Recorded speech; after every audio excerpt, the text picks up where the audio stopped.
You're good. All right, this is podcast number 1, the Clivecast Chronicles, with Brody, your host, and me, Bo, the mastermind behind this whole little project we got going on, and Clive and Crystal. They're gonna tell us their story about wild and crazy adventures they had for whatever the past 50 years or so, in Baffin Islands and all over the Arctic. So we're interested to hear your guys' story. Mm-hmm. So why don't we start with something that we've all been curious about for a little while here, the plane crash. Mm-hmm. From what I know, you were piloting a plane and you had some malfunctions or something like that. I didn't hear that. Oh, it's okay. Just No. curious if the plane crash was a result of malfunctions or something along those lines. Or? No, it wasn't malfunction. For better or worse, we apparently were some of the first Canadians to have discovered and survived a phenomena that the U.S. Federal Aviation Agency was suddenly researching because the biggest civil aviation disaster in the States had occurred about 3 months after our crash, where an airliner coming into Kennedy Airport suddenly behaved in the strangest way, smashed up badly on the runway, and that was witnessed by 100 or more people waiting for their friends, relatives, etc. to come in. And the U.S. Federal Aviation Agency, in fact the whole U.S., decided we better investigate, find out what on earth could have caused this strange crash. So they launched into an investigation and reinforced 2 different aircraft to endure whatever this was, if they could ever find it again. And they ended up finding out that it was apparently caused by where 2 high pressure systems came together. And you had clockwise atmospheric circulation around each high pressure system. So where 2 of them came together, the edges came together, you had airflow going exact opposite directions.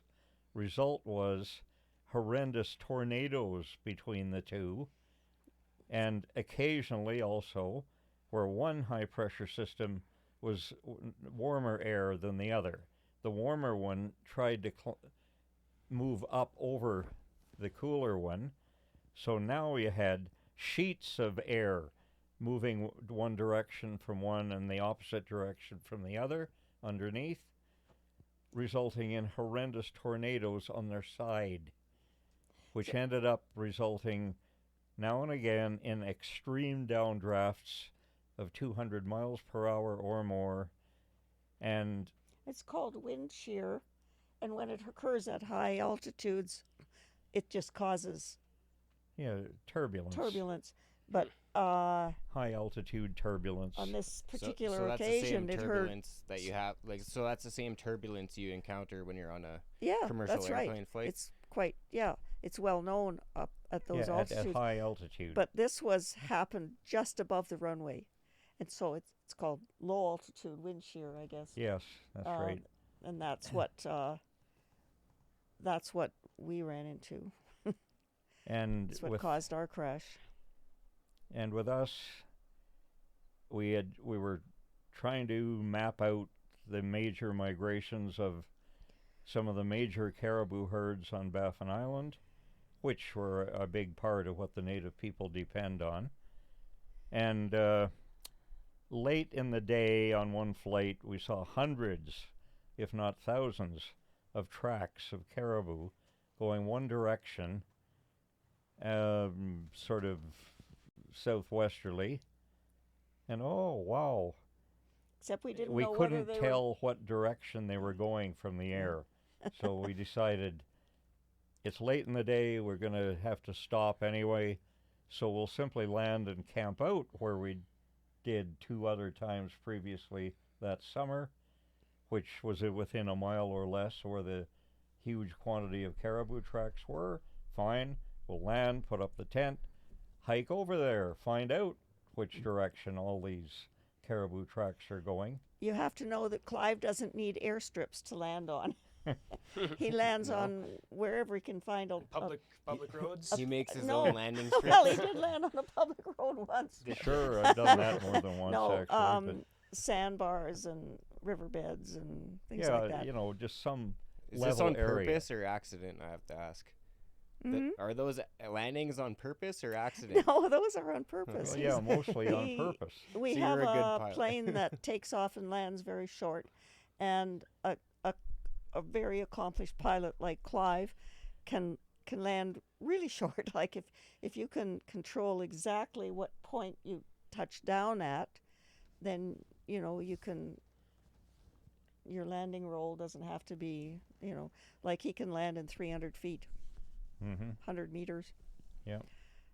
So that's what we did. That's what that landing site was. It was just a space between two little creeks. It Yeah, was level. fairly level, solid ground in what otherwise was a fairly big boggy area, or patches of bog, which happens to be the nesting area of hundreds of thousands or millions of snow geese and blue geese. And that area was noted back in the 1920s when Dewey Soper, one of the last of the major Arctic explorers for Canadian Arctic, discovered that this was the nesting area for the blue geese. And that was had been a great unknown that other biologists were trying to figure out. And of all further things, it was discovered that the blue geese were a strange color variation of the snow geese. So no wonder they nested together, etc. up there.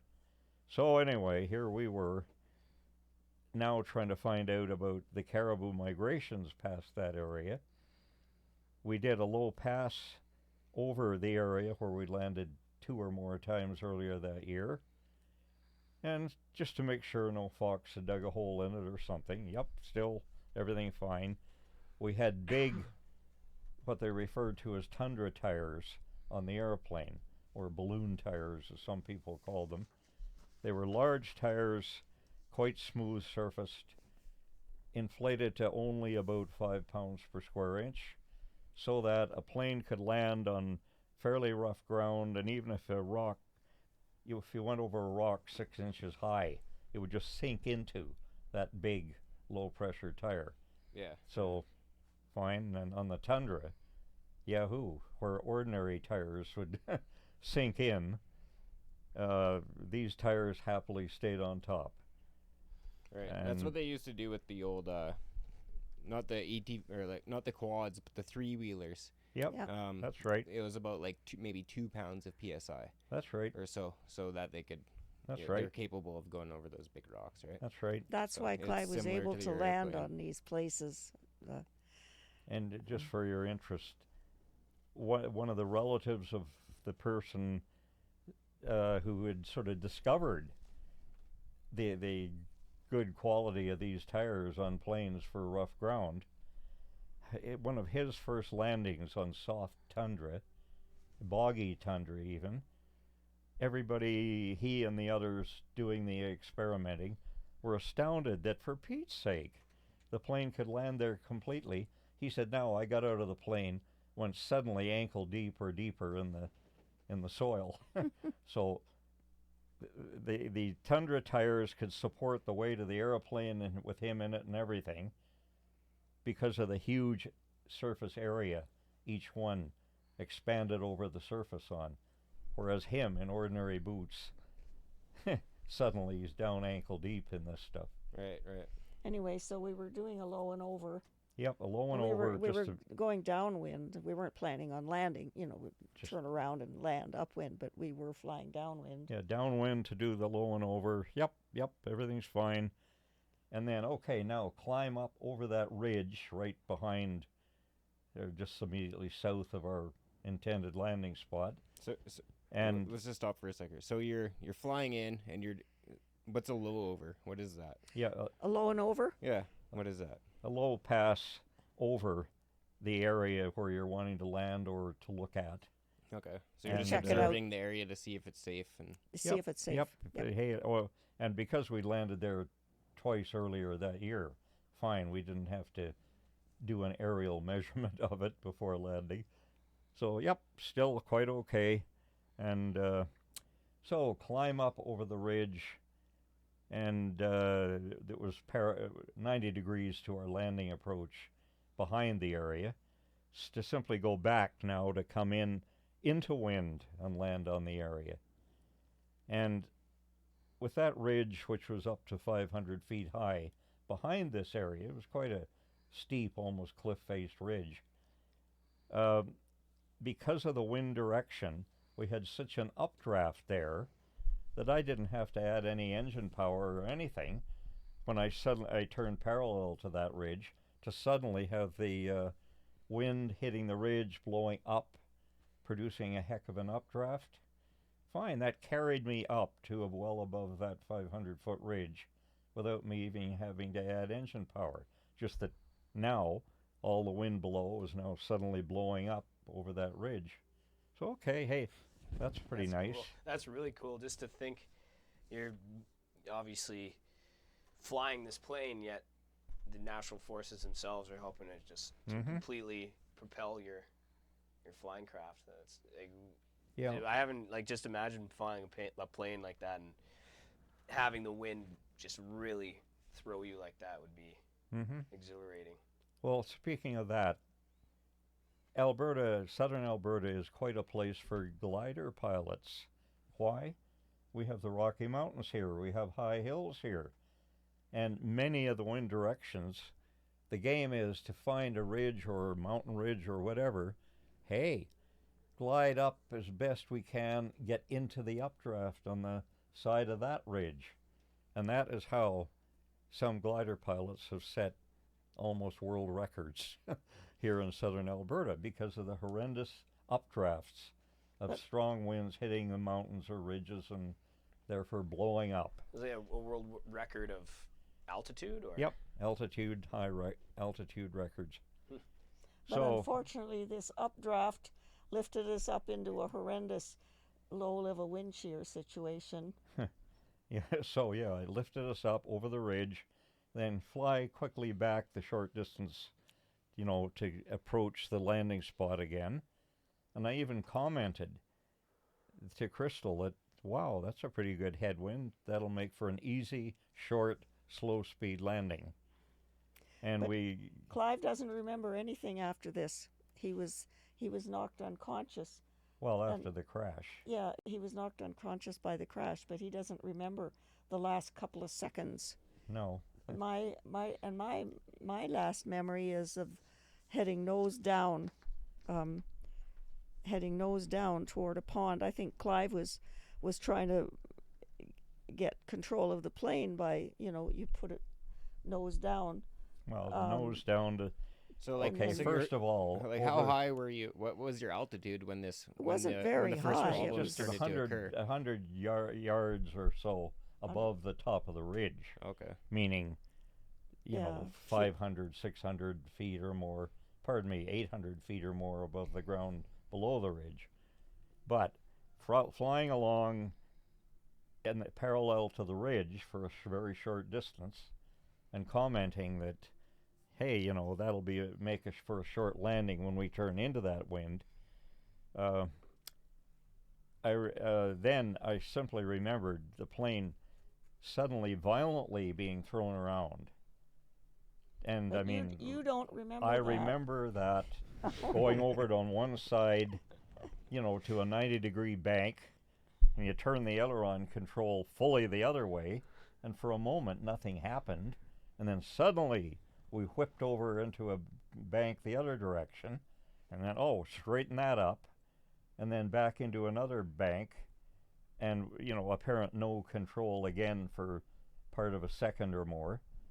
So I just said, okay, full throttle and dive down into that nice updraft. And so I remember starting that. Unfortunately, there wasn't enough. I don't know exactly why. My last memory is of heading nose down toward a pond, and my last thought was, we're gonna die. Like, there's no way we'll survive this, because like with a master's degree in neurophysiology, it was obvious to me that life couldn't continue without neurons being alive. Neurons are dead. You're dead. Yeah, that makes sense. Yeah.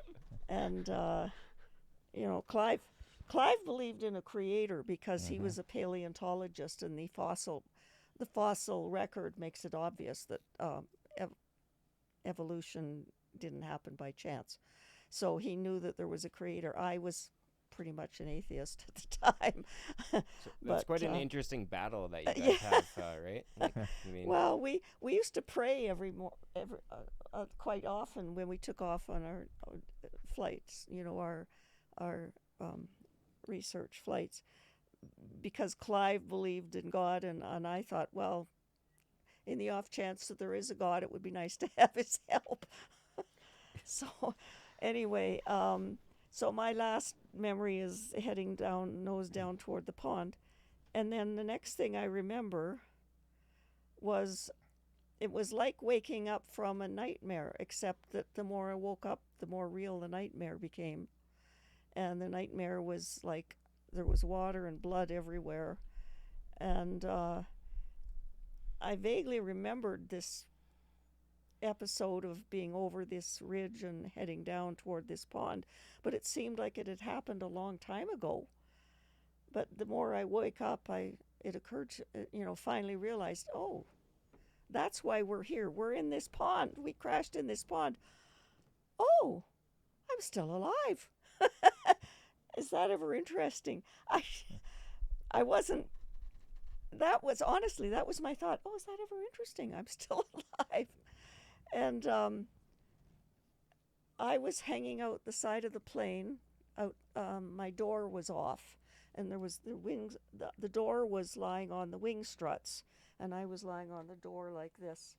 So we have the plane here. Yeah, that's the plane. Yeah, there's the wing struts, and that was taken 3 weeks later, so the door isn't there. But I guess they had to take the door away to get us out. Yeah. But anyway, yeah, I was lying out of that door, and I don't know whether I should tell this, but my scalp was hanging down the side of my head. I later required 104 stitches, but like I felt here, and it was just bare bone. Holy so, man! So being like you said a neuro. What was it? Sorry, I was neurophysiology. Yeah. Yeah. So being a neurophysiology, like you understood the consequences of what you guys just went through, right? So like, well, was it even more mind blowing to you that the doctor who eventually rescued us told us that when I woke up, I would have lost half my blood. So I wasn't very coherent. Like, you don't normally wake up on half your blood. You lose consciousness before that, right. Well before that. Mm-hmm. So why I woke up, right? No one knows, but intellectual thought was beyond me at that point. I thought I looked like a turkey. That was I looked like a turkey. Anyway, and there was blood everywhere, and I could see out of one eye, but the other eye was covered. Anyway, so the first thing I did was sit up, which, if I tell a doctor about that and they know about the injury that I had, they're always, no, you didn't, because I had a hyperflexion fracture of the L2 vertebra, in which the centrum of the vertebra projects into the spinal canal and cuts off the spinal cord, crushes the spinal cord. And that's the type of injury that I had, they found out later. So the fact that I woke up, or that I sat up without crushing my spinal cord, is nobody can figure that out. Nobody can figure that out. Like Nobody I read, does that. with this type of medical consensus is with this type of injury there will be spinal cord damage.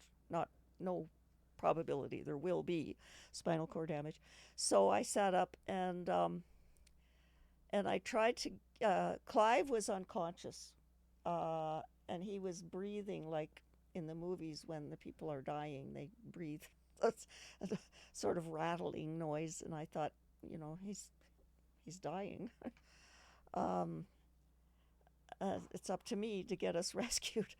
But the thing is, we were quite a long way off of our planned flight plan, so no one would have looked for us where we were, and we were 125 miles from the nearest settlement. No one would have found us. So was it by chance? Like somebody No, flew what by? happened? First of all, we had an emergency locator transmitter, an ELT, but it didn't activate because I think it's because the plane Clive had managed to pull the plane out of the dive, but it was still moving downward so fast. It landed in the pond, straight down, so the ELT didn't activate, and we were in water up to here. So what does it require to activate the ELT? Forward motion. Oh, okay. Yeah, like the an impact on the front side? impact. Yeah, on the front. Mhm. So the ELT didn't activate, and so the only way I was going to get help was with the aircraft radio. Now I had never used the aircraft radio. I'd seen Clive use it, of course, but I'd never used it myself. So I grabbed the microphone for the first time, and I tuned the radio to the emergency frequency, which Arctic airliners are required to monitor at all times. Do you remember what the frequency was? Yeah, 121.5. Okay. Communication is 121.5. 122.2, but I wasn't sure anyone would be listening there, but I knew they would be monitoring 121.5 megahertz. Megahertz? Yeah, megahertz. And I guess the radio must have been turned on. Mhm. I don't know. It's also impossible. I mean, Yeah. I sent out a Mayday call. Mayday, Mayday. This is Charlie Whiskey Alpha. Do you read? And there was an answer. On the first call, I got an answer. It turned out it was a Danish airliner on his way from Calgary to Sandström Fjord, Greenland, and he picked up my signal, and he was reading me 5x5. That's loud and clear, maximum strength, maximum clarity. We kept communicating for an hour and a quarter. He told me later. He wrote to us. He found out where we were in the hospital and sent us a letter, and he told us that he was reading us loud and clear for an hour and a quarter, which, at the speed he was traveling, he would have traveled approximately 250 miles. That's how many kilometers? 400 kilometers. It was miles in those days, 1974. So how? Okay. The thing is, this radio, there's no way this radio could have been sending out that signal because, number one, I had broken my right leg, perhaps both legs, but at least the right leg, against that radio had been crushed. The floor of the plane had come up, so that it was like, instead of being down there, it was like up here. And our legs, all four of our legs had multiple fractures. By the radio was crushing. The radio, my right knee had gone up against the radio with such violence that an inch of my tibia, an inch and a quarter of my right tibia was ejected right out of my leg. Jeez. They later found it when they went back to look, Wow. to take the pictures, and they found the pieces of my tibia there. So it wasn't the paleontologist who found the bone that time. Yeah. So Primitive creature. So yeah, well, later on when the next year we went back and we landed again and we took the radio out, and all of the components were pressed together. You know, in those days, you had transistors and resistors and capacitors and things all fastened to a board with wires and Just like a circuit board sort of deal. yeah, it was a board. A circuit board Circuit board. was literally a board Yeah. with circuits soldered, and so the circuit boards were pressed together. So all these little components were pressing against each other. How could such a radio work?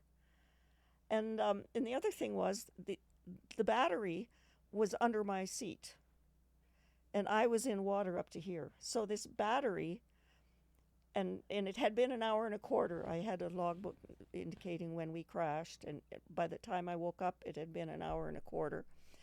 And so for an hour and a quarter, the battery had been underwater, terminals and all, in extremely dirty, high ionic content water, because it was a goose nesting area. It was really, really dirty. And so how the battery was still, you know, sending out any kind of, nevertheless, a signal strong enough to be like 5 by 5, 100 to 200 miles away, like, and The and battery helped to amplify the signal. pardon? The battery may have helped to amplify the signal, considering they were all just It shouldn't work, Yeah, basically, soup. right? The battery should have been would have been the terminals had been shorted out I see. for over an hour. Mm-hmm. Yeah.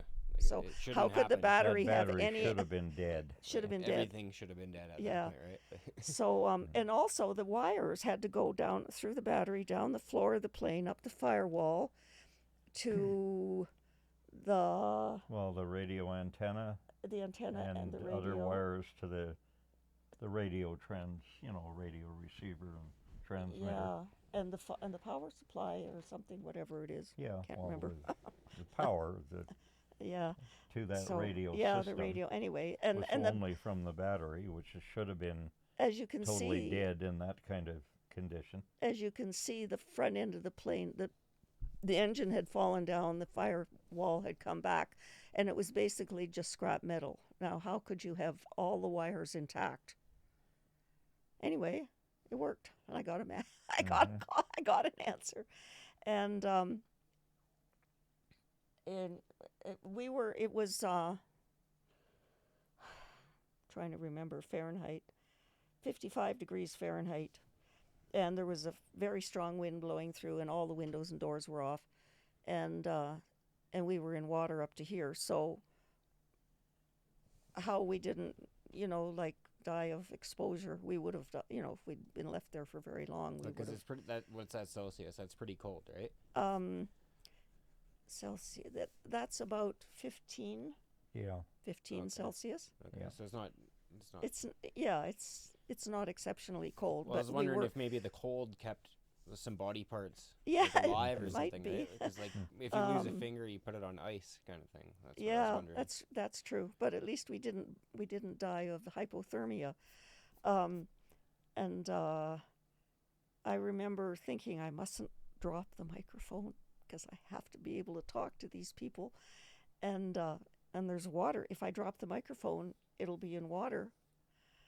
And I don't remember any of the conversation, but apparently the Danish jet passed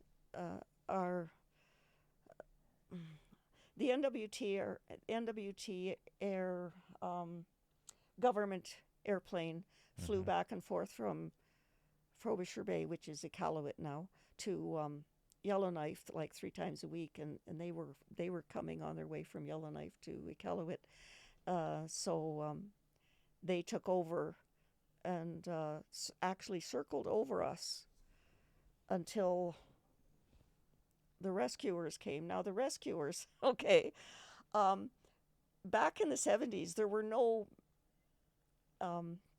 helicopters within 1,000 miles of Baffin Island, like, they weren't stationed up there. They were all in southern Canada. But in that summer, they happened to be doing surveys in southern Baffin. And they were testing a new type of aerial photography film, which enabled, they hoped, more interpretation of the environment they were photographing. So that Yeah. military helicopter was there purely for that reason. And the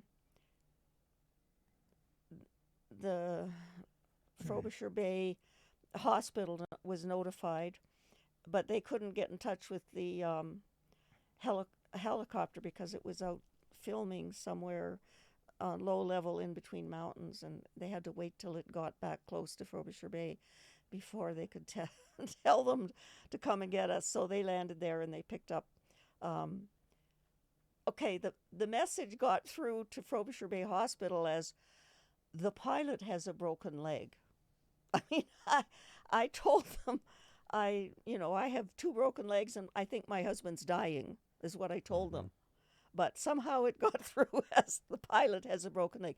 So instead of sending the doctor, the chief doctor from Frobisher Bay Hospital, they sent a resident who was spending a month in the Arctic, in the north as part of his residency training.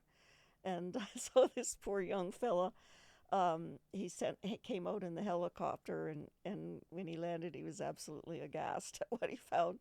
Stepped out of the helicopter into the pond and immediately lost both shoes because the water was up to here. And I remember telling him I might have hurt my back. I seem to have a sore back, and so immediately he treated me like a back patient, as if I, thinking, oh, it might be fractured. So he treated me like eggshells and got me out onto a stretcher. And then they tackled Clive. And Clive, he must have been breathing or something. There was something that told them that he was still alive. His blood pressure was so low that it was right off the scale. It didn't read. But he must have been breathing or something, because they knew he was still alive.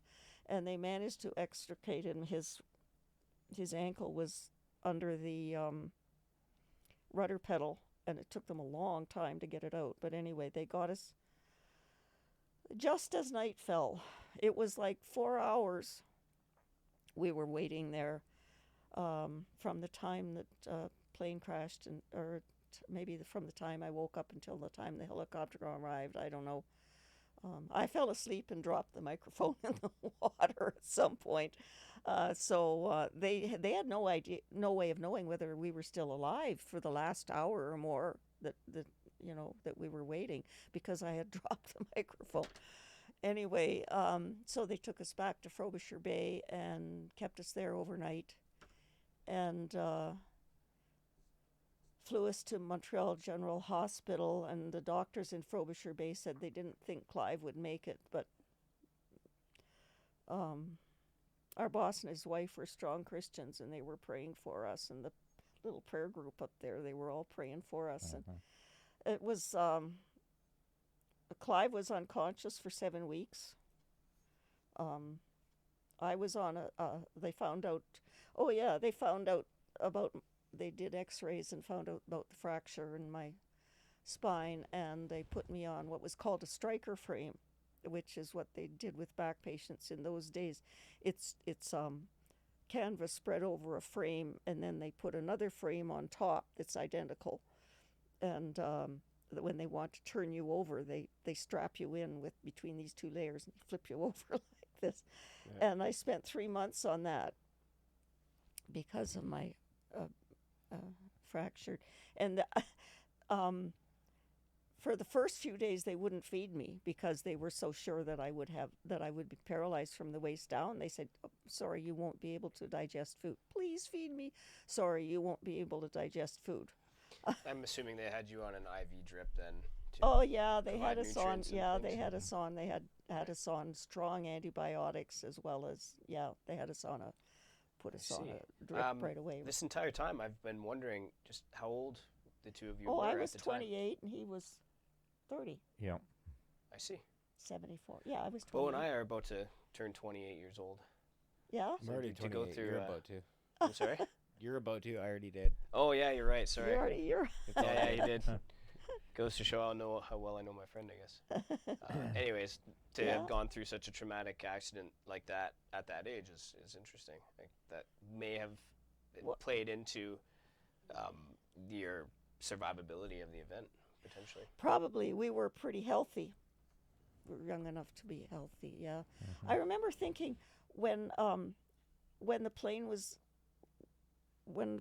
heading down. I remember, like, I felt I had lived a fairly full life, and I didn't mind it ending, because we had so many adventures, and so yeah, we were in pretty good shape at the time. Anyway, so yeah, they finally realized that I could digest food and that I wasn't paralyzed, and they finally started feeding me.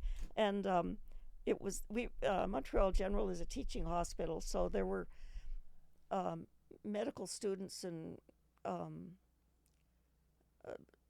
residents and various levels of trainees being ushered into my hospital room practically every day for the first couple of months, because it was so strange. No, it was. I tried to reattach it to the there's double-sided, thick double-sided stuff there. I tried to anchor it back. It just came loose. So the sky is not falling. Yeah. So anyway, these medical students and interns and residents were all being ushered into my room to tickle my toes. I was such a phenomenon that that I had absolutely no nerve damage whatsoever. Every toe. I mean, I've never had any nerve damage whatsoever in my back, and the X-rays, even to this day, like, our family doctor saw them for the first time, and he said, "You better take good care of that back." I don't, like, it's still to this day. Anyway, so Clive woke up after 7 weeks, and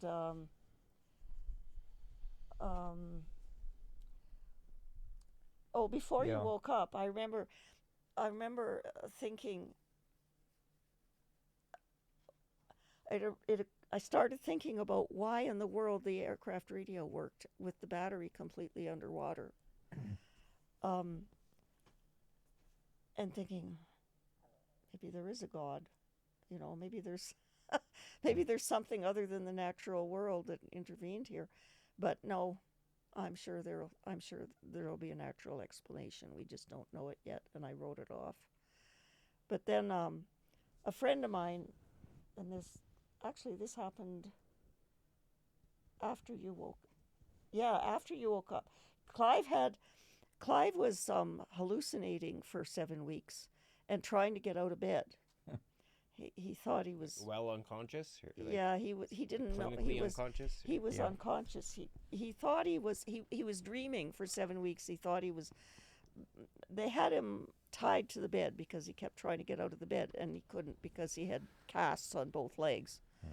And they had a 24-hour watch on him. They had to have somebody there 24 hours. So all night long he had this guy for 8 hours. Strong Christian fellow who kept talking to him about Jesus. So when he woke up, he was crazy about Jesus, and he thought Jesus was wonderful, and that's the last thing I wanted to hear. I thought, as if we don't have enough problems already. Now my husband's a religious fanatic. Well, but so did you meet God or Jesus? When I first woke up, I sort of looked around and thought, what is going on? This looks like a hospital room. What on earth am I doing in a hospital? And number two, where am I? And so on. And called out several times, hello, anybody here? And no answer. And it turned out I was in the intensive care unit in Montreal General Hospital. Well, by that time you were in a regular. So you were were you calling out, like, in your mind, or were you actually no, just physically, calling out, thinking this looks like a hospital room. He had actually been talking for. Okay, so it was no longer hallucination. It was like you were physically calling out. He was talking for like 4 or 5 weeks before that, but it was all just nonsense. He didn't know me. They would wheel me in and put me beside him, and he would talk. He had no idea who I was. And then one day he woke up and he knew where he was and he recognized me. But yeah, that was the day that this happened. So when I woke up and called out several times, and well, I tried to get out of bed again, and I couldn't swing my legs out over the small rail on each side of the narrow bed. And what's going on here? And pull the covers down. Oh, full length cast on each leg. And I even remember, I probably said it out loud because I remember saying, oh, I'm not going to be going on any long distance hikes in the near future, I see. And called out a few more times. And then, and I didn't tell people about this for months or years afterward, because I thought this obviously is just some hallucination of mine. But a being, it looked like a person in a long lab coat of anything, appeared at the foot of my bed. And, it was a man. He had fairly longish hair and some coat, like a dressing gown, really, that hung down to nearly his feet. And he just said, you have been through some very hard things, but do not worry. Everything will heal. Everything will get better. Do not worry. And remember, it was a being of light, and it was brilliantly... Yeah, and that's it. While he was there and talking to me,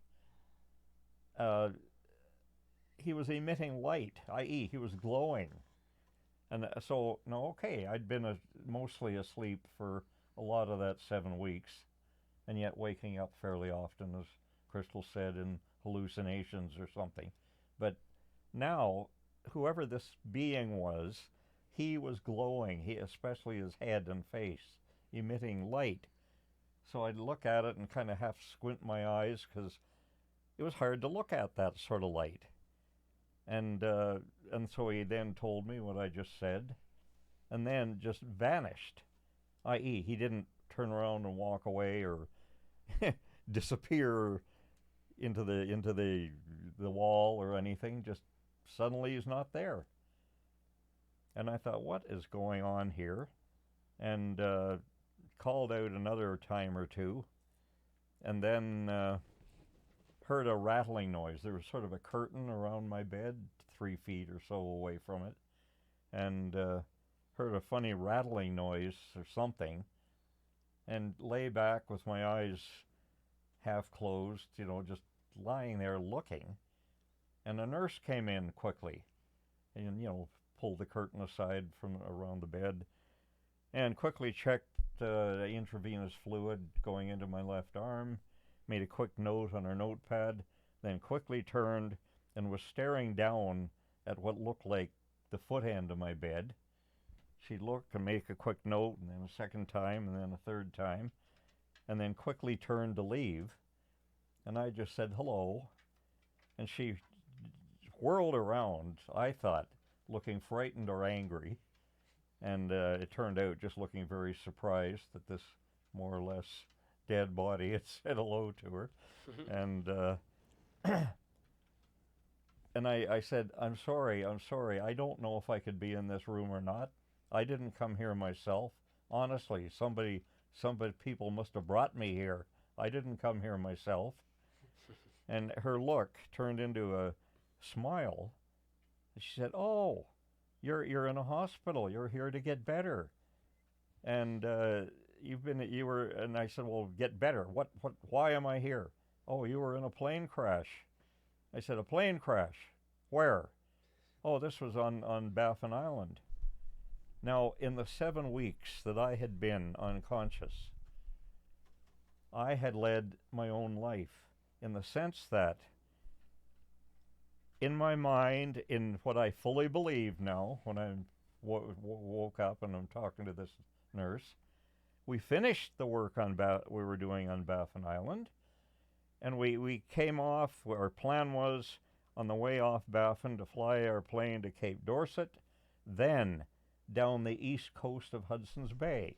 I'd never been down the east coast of Hudson's Bay, i.e. I'd been up and down through Arctic, Quebec, Labrador, and up and down the west side of Hudson Bay. I'd never been down the east coast. And part of my interest simply was there was the noted remains of a fairly prominent Viking village in Arctic, Fort Chimo area, on Gava, Arctic Quebec, right near the Hudson Bay coast.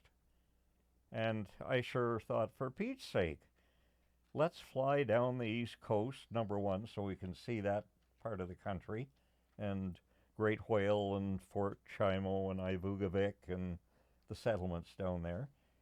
And while we're going, fly at low altitude fairly slowly, looking for any more signs, archaeological evidence of any more Viking villages, activity, whatever. I.e., they'd obviously been there and lived there for a while.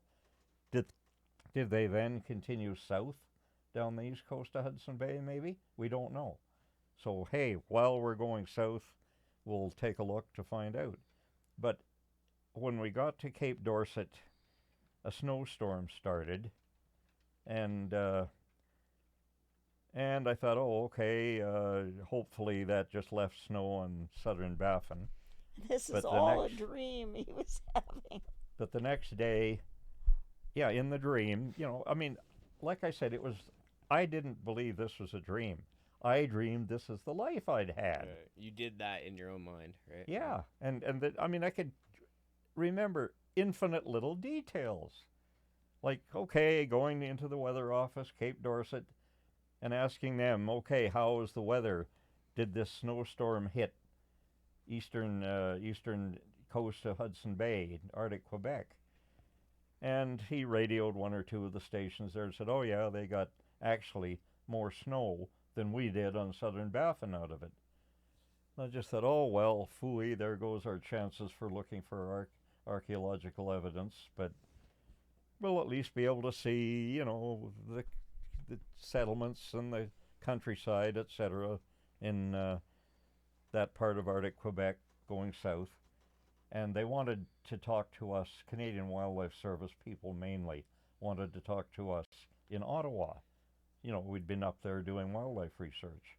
So, okay, on the way south, go to Ottawa first, then Toronto and Kitchener-Waterloo, where Crystal's parents live.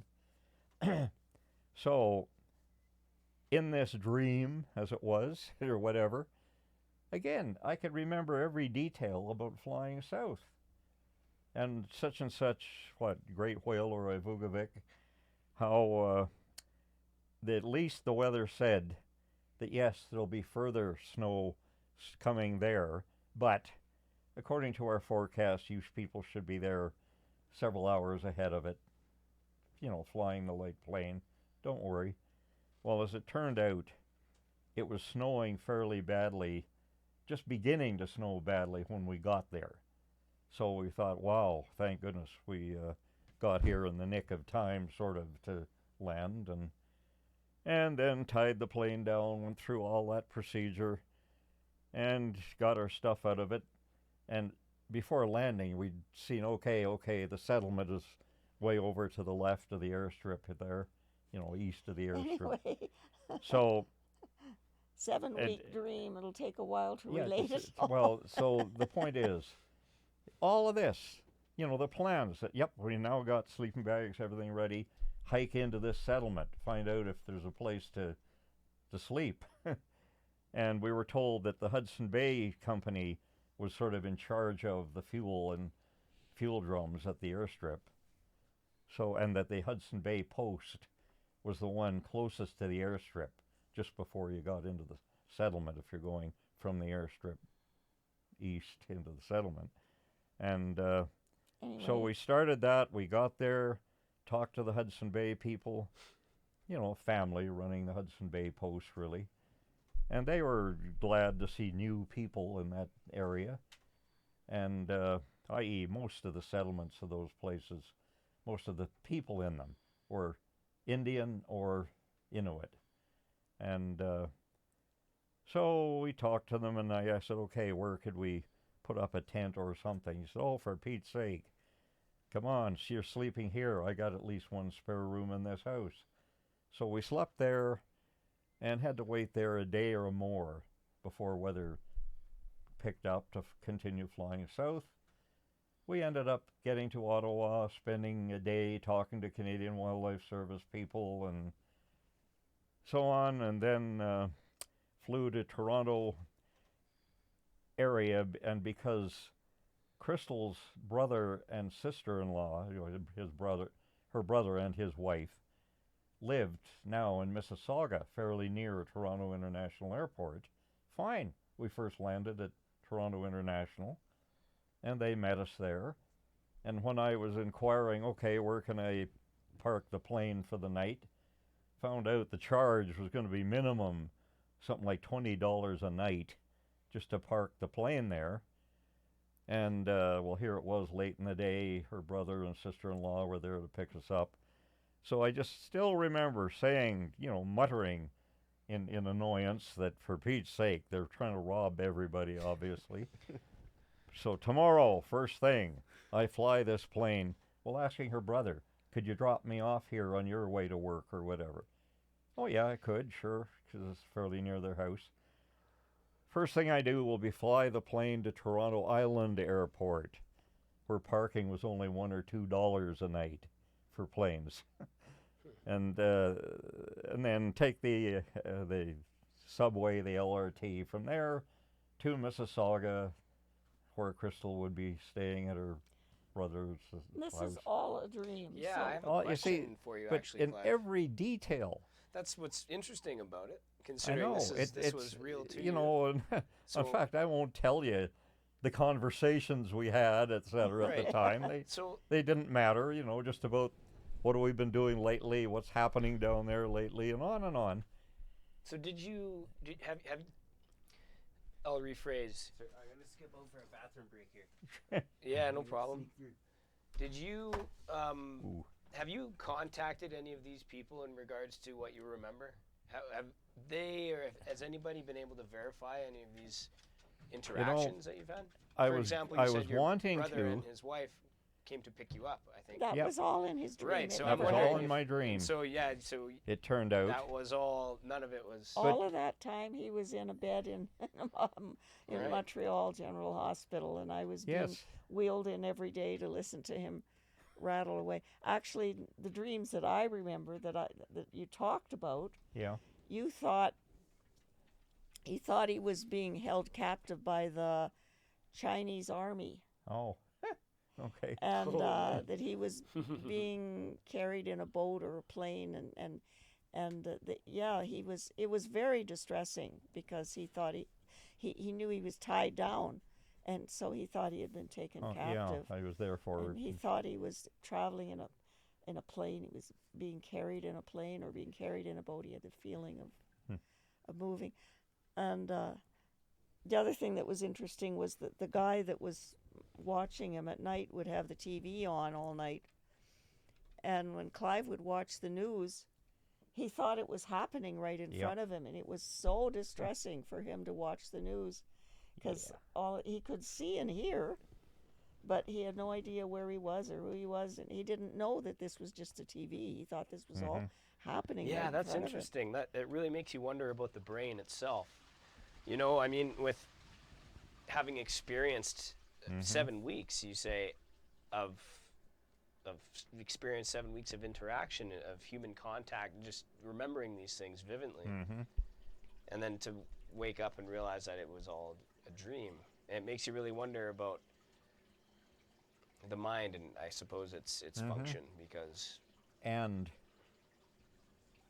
you hear about now when it's even discussed fairly often on Christian TV or whatever about near-death experiences, they call Right. them. And Right, where yeah, I've people studied have that. apparently been killed and then come back to life. there's quite a multitude of stories that Exactly. people have had of even just witnessing things. Yep. Yeah. I mean, out-of-body experiences are very Yep. common with near-death experiences, and yeah, people have been able to verify certain things that have been happening even That's right. rooms down from their Yes. ICU room. Yeah, or up on the So roof. it's- One person saw somebody had left a running shoe on the roof, this person. Right. Interesting. Yeah. Yeah. So, and they went and checked, and sure enough, there was a running shoe on the roof. Yeah. And They attribute that to our scientists, or So the secular scientists contribute that, or attribute that happening to, I guess, a release of dimethyltryptamine in the brain, just upon death, Yeah. and the kind of psychoactive effect that can have, that DMT can have on the brain. So I wonder if you've had that sort of rush, and just wondering how long it actually stayed within you, right? What I mean is that burst of DMT may have been present in your mind for quite a while then. That could be an explanation. And when I did, wake up in Montreal General Hospital, etc., and as I said, the nurse ending up smiling and saying, "Oh, you're in a hospital, you're getting better after a plane crash." And I said, "Plane crash? Where was this plane crash? Where and when?"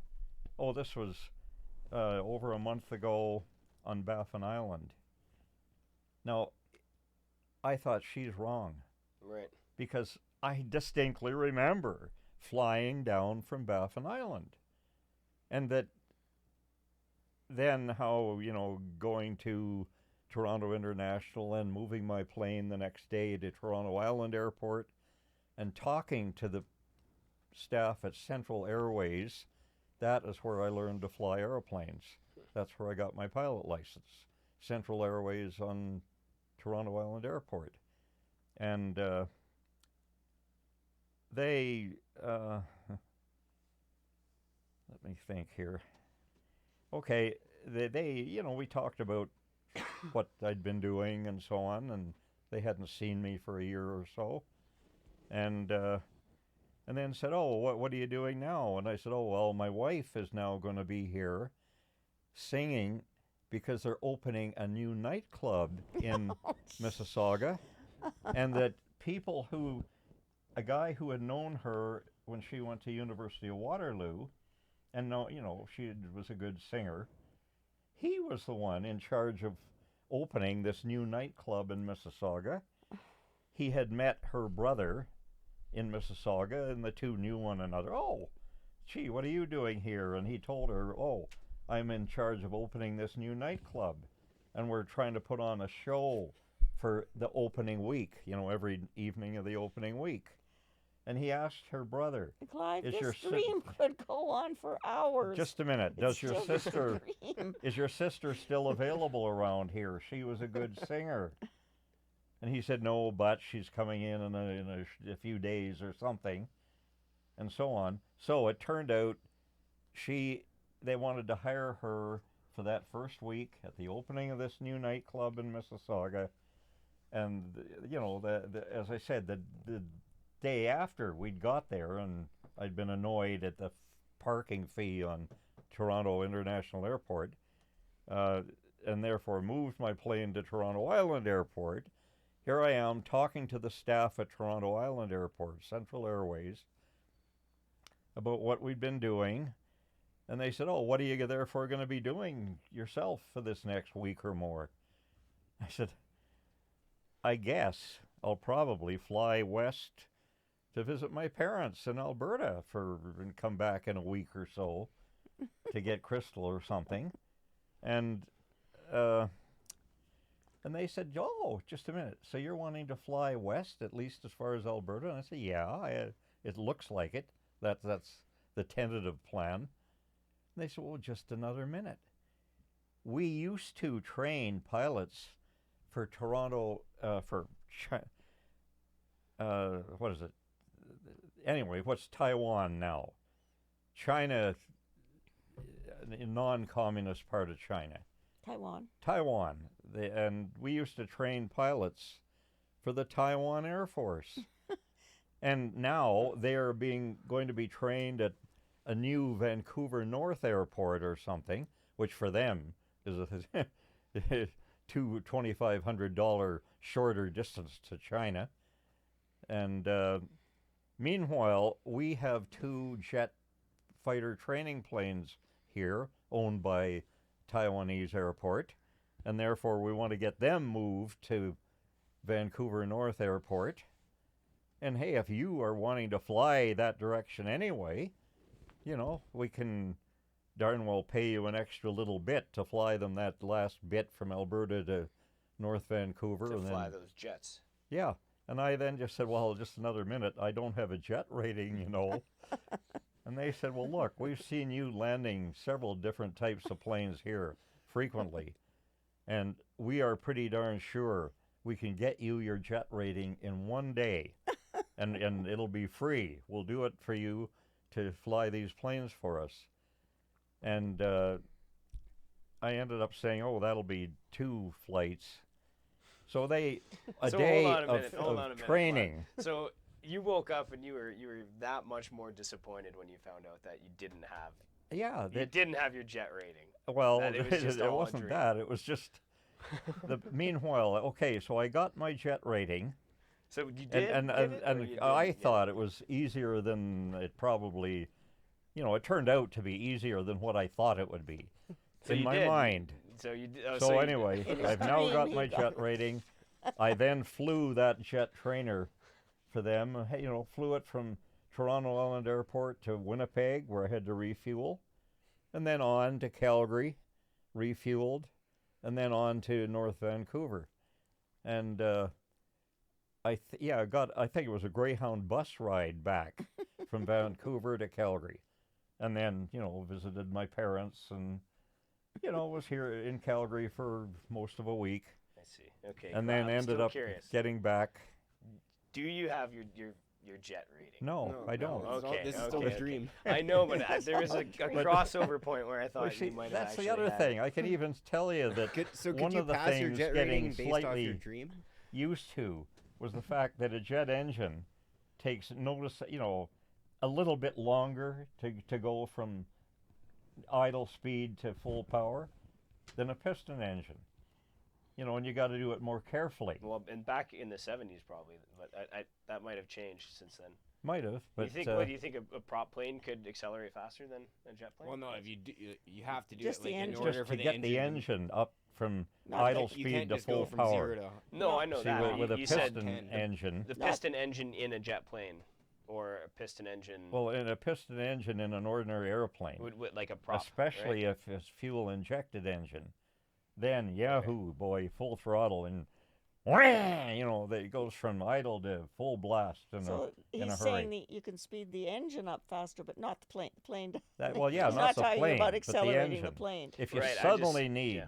more power, and but if you've throttled a jet engine back and you suddenly need more power, then sorry boy, you got, you know, a second or two before you can get that engine up to full power.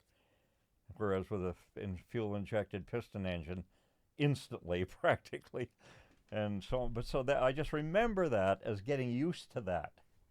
So you've had these physical experiences, like you can in feel my yourself getting mind, yeah, that- but that's what's so interesting, right? I'm wondering, did you felt it. learn anything that you didn't already know in your dream there? Like, so, Well, like, because just- when you're dreaming, like, the thought now is that, like, you're not actually able to see people's faces you've never seen, and you're not Yeah. actually able to recall events. You can't really, like, learn new information when you're dreaming. Like, did you Probably not. Did you learn anything you No, didn't know? not that I can recall, except well, you flying a learned jet. that the jet engine or turbine engine, for that matter, Yeah. was slower to respond. but you must have learned something in order to obtain the jet rating, right? so Well, you must have that- gone that's through a about training all, course of sorts. Well, his and pilot passed. license. And that you know, Right, but In the a jet dream, rating, like Yeah. what would you In the need dream, to he do? probably just skipped over the details of how he. yeah, Life is see, but a you're dream. flying the plane. The plane has the same otherwise navigation instruments in it, So etc. it was an easy process for you to get the rating then. Pardon? It was an easy process for you to get Well, the jet rating. yeah, rating? relatively easy. Yes. You didn't What- need, you didn't need to learn 2 anything days. new. Not more than the things about fuel mixture and so on. Well, even then, So that you- was similar The point to is, a piston engine. well, I guess the That's point all. was that you had learned something new while you were dreaming. Well, if this was as information far as that I you know, didn't I have don't before. know if what I think I learned was correct Right. in You've full never for a actually jet engine flown. now. I've never actually flown a jet. I see. Considering just how vivid these experiences were, that's why Yep. we're inquiring about it, because Yeah. even if you maybe learned a new piece of information when training for your jet rating, I guess Bo had mentioned you can't really discover new information in this dream state, but it seems like you may have. So I guess that says I mean, Uh, now never we're thought of talking that. about I think like I think it sixth could be sense and possible stuff. because there's people Yeah. who've, after getting struck by lightning or Yeah. they've done DMT or Languages and weird stuff. Yeah. after traumatic events, they all of a sudden they've acquired all this information that they have had no possible way of knowing before, and they know it, Oh. and they wonder where does that come from? What is that? Clive Why was is struck that? by lightning. There's the another- one guy oh, who You've learned. been long struck- before that, yeah. He didn't didn't You've been acquire struck any by new lightning too? information. Yeah, there's this one guy who could speak multiple like new languages after he was struck by Really? lightning. He could understand. He was fluent in Chinese and Wow, all these okay. crazy difficult languages. Post lightning strike, he all of a sudden. Huh. I think it may have just maybe I can't remember the exact story, but he may have just been very very easily been able to grasp these newer languages and learn it just like almost instantaneously. So Wow. So some neural circuits. that's a good YouTube search. They still don't know like what that is. Like they know it's happened, and there's accounts Yeah, I didn't of know people about it that. happening too, but there's no answer to that. Like I don't think there's really ever going to be an answer for that. Like you Okay. can't just learn a new language after lightning. Like there's no mathematically, scientifically, anyway, it doesn't make sense. Biologically. Well, it that just- reminds me too about. I mean, that's also when it comes down to the creation versus evolution. Like the thing here is that no information can just spontaneously manifest new information, right? And so, with say these early stage organisms and the evolution of life itself, there is new information that is being presented along the way. Yet, secular science can't exactly account for the new information and how it appeared. And So so that's the thing incredibly about the thing about this idea of an intelligent designer or a creator, some sort. Yep. Some people use God, and some people fall into the religious category. But there are other less religious, I will say, spiritual reasonings for what we see around us. And in this case, you might have had a glimpse at that original or that pure form of Yeah. origin, we'll say, because if you are having these experiences and they're extreme in the way that you've had them, there's something else going on, I think, in this case. So in the meantime, he was very distressed because the dreams that I was aware of were of being enslaved by the Chinese International Air Force. And yet, that's interesting in that the dream I had was flying planes for the Chinese International Auxiliary Air Force, meaning Taiwan. Chinese Auxiliary See? Air Force. Oh, That was dreams what are he called crazy, it. hey? Yeah, obviously the dreams were connected in that way. So do you believe in a past life? Like, is that anything you've ever thought about? Like maybe you were In a funny way, Reincarnation, maybe. simply, okay, I was raised partly on a ranch. As a kid, I sure wanted a .22 rifle to hunt with, i.e., most ranches up till when I, lived there, which is relative, 20 years ago or 10 years ago, they often got their winter meat by hunting. They didn't want to kill one of their own animals. That's their source of monetary income. So, one or more people on the ranch would be out after deer or elk or moose or whatever in the fall. Fine, you shoot it, you butcher it, and there's your winter meat. And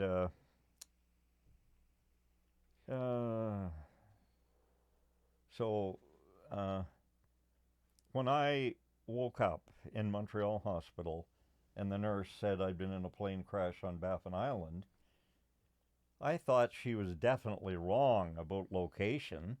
Come on, I flew the plane down from Baffin. I flew, our plane as far as Toronto, and then flew the jet training plane there to Vancouver, and then, bus or whatever. I couldn't remember it. I still don't have a memory as to how I got back from Calgary to Toronto. But so when the nurse said it was a crash on Baffin, I said, just a minute. I flew that plane a lot farther away from, hundreds, thousands of miles from Baffin. Yeah. If it was a plane crash, and here I am in Montreal General Hospital, it had to be something happening near Montreal, something like that. And then she said, well, they flew your remains back from Baffin Island. Your remains. And one of the medical people actually used that term. And when I went on to find out the condition we were in, bones sticking out, Crystal having lost half or more than half her blood, how come she's still alive? Using aircraft radio to direct the military helicopter in and on and on. Physically impossible. As the chief neurosurgeon at Montreal General Hospital said, when we now, after being there 3.5 months or more, more than that. My parents rented a van and drove us to Kitchener-Waterloo General Hospital. And as we were leaving, the neurosurgeon said, "Did you know you're victims of a miracle?" Mm-hmm. Victims of a miracle. He said that in the condition you were in, physical healing is impossible. It was a miracle, especially regarding her broken back. Yeah, and he my said, ankle. Look at you now. Normal movement and feeling in every toe. Yeah. Physically impossible. This is a miracle. Like at bare minimum, they're expecting you to be at least in a wheelchair. Like if Sure. not Yeah. even Which barely I to was make in. it, right? I was in. Yeah, they expected. Yeah. Mm-hmm. So I was in a wheelchair for 6 months, and Clive was in a wheelchair for 5 months, or he was in the hospital for 5 months, Yeah. and then he was let out, and I was in hospital 6 months, but I was in a wheelchair longer than that. I was in a wheelchair afterwards. Yeah. But I was in a wheelchair because of my legs. I still wasn't able to put weight on this leg because I had lost so much. They had to do a bone graft, take bone out of my hip and put it in my. So. But that's a my miracle, tibia. though. Like you're not. It's like how many times has this happened in medical history? I know. Like is it 0? Yeah. Or like That's 1 or it. 2? Yeah. Which Well, is a miracle. The story of my ankle, healing of my ankle, is another miracle. I developed osteoarthritis in this ankle because it was so deformed, and after it kept getting worse to the point where I was having to this was after I got out of the wheelchair, and we were living up in Yellowknife, and it got to the point where I had to walk with crutches because the ankle was so painful. So we went to Edmonton to an osteo, whatever they call him, a bone specialist, and he did X-rays, and he said that I would need a replacement. I would need a new ankle. But replacement ankles were still were fairly new at that time, and he said he wanted to wait until they improved, so that they could give me one that would work better. So he asked me to, tough it out for a couple more years at least, and then we came to Calgary, and we met these two ladies from Montana, from towns in Montana, who had been to this seminar, Christian seminar, and part of it was on how to pray for healing, and they had the instruction booklet on how to pray for healing, and they'd prayed for their own ailments, and they were healed, and they prayed for the guy that they were living in a house, billeted in a house, and the man had been sent home to die of cancer, and they prayed for him, just they didn't expect anything to happen, but they went through the motions and said the words they were supposed to, And the guy was, by the end of the day, he was sitting up, and by the end of the week, he was up walking and completely healed. So Yeah. anyway, this really strengthened their faith. And we met them, I guess, at the conference. I don't know. Yeah, I guess at the conference. We were there for the last couple of days of the conference. And we met them and offered to give them a tour of Calgary. And they would take us to lunch in the Calgary Tower, and then we would give them a tour of Calgary because they wanted to see a little bit more of Calgary while they were here. And so we had lunch in the Calgary Tower, and I was walking with actually I was walking with a cane that day. I can't remember. Anyway, they asked if I wanted prayer for whatever, that I was walking with a cane, do you want prayer for whatever is wrong with your leg? And I said yes, and I said I had arthritis in my right ankle. And so they, right there in the ladies' washroom after lunch in the Calgary Tower, they laid hands on me and prayed, and they commanded the pain to go away in the name of Jesus, and they commanded the arthritis to go in the name of Jesus. And I was thinking, this isn't even a prayer. Like, what is this? And I expected nothing to happen. I had learned that when you get prayer for something, when you pray for something, you should start thanking God that He's answered even before you see the answer. So I was all ready to start thanking God for healing me, and figured that I'd maybe keep on for a few weeks or a few months and then give up. And the last thing I expected was for anything to happen to my ankle, but lo and behold, in the middle of the prayer, while they were still talking, the pain in my ankle, which had been constant, switched off instantaneously, just like someone had turned a switch off. It didn't fade. It was just like that. And I had learned that if you get prayer for healing, you're supposed to act as if you've been healed, do something that you couldn't do before. So I handed my cane to Clive and said, well, I appear to have been healed. I don't understand this, but I better do what you're supposed to do. So I gave my cane to Clive, and we walked all afternoon. We went around the zoo. We took these ladies to the zoo, and when we sat down for a snack afterwards, like I had no pain at all while we were walking, but with arthritis, the pain happens after you sit down and stand up again. I don't know if you've probably never had arthritis, but that's the way it is. Maybe I need some healing my. If you, the pain happens when you've been resting, and you get up again and start putting weight on it, and that's when it happened. And there was no pain, and absolutely no pain, and I've never had any pain since. And I've been back to that same doctor who took the x-rays, and he took x-rays again and said there's no arthritis there anymore. There's no sign of it, that there ever was any arthritis. So that's why I'm so healthy. There's no way to medically explain that, though, right? Like, that must be mind-blowing to you. Like, you weren't a believer in God at first, right? And like, when they're doing this to you, you're kind of thinking this is bullshit, right? And well, actually, by that through... time I believed in God. Okay, I had that happened while we were in hospital. That's another story. By that time I believed in God, and I had heard of other healings and knew. I guess I probably knew one or two people who'd been healed. I don't know. Maybe. I mean, that's something the medical field should kind of take into thought, right? Like, if that actually works, why aren't we trying to do that a little bit more? Like, would you agree? Or what actually, would you think?